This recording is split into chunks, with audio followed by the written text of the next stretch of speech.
Pemirsa, Perum Bulog Divisi Regional Aceh menggelar operasi pasar cadangan beras pemerintah. Dalam operasi pasar kali ini, Bulog mengelontorkan sebanyak 200 ton beras per hari di 115 titik pasar se-Aceh.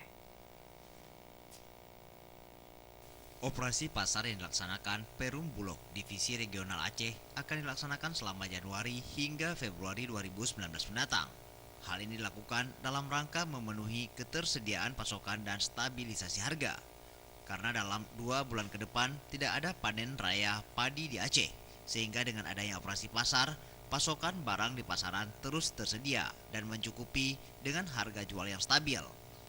Operasi pasar ini sendiri dilaksanakan di 115 titik di seluruh Aceh, dan proses penyalurannya akan dilakukan melalui pasar-pasar, rumah pangan, mitra distributor, dengan menargetkan dapat menghabiskan sebanyak 200 ton beras perharinya.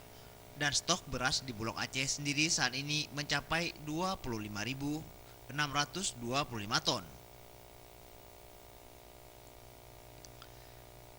Dengan jumlah stok tersebut, Bulog memperkirakan beras akan mencukupi untuk konsumsi hingga 5 bulan ke depan. Karena pada bulan Maret, April, dan Mei nanti sudah memasuki panen raya, sehingga pasokan beras akan terus bertambah dan mencukupi.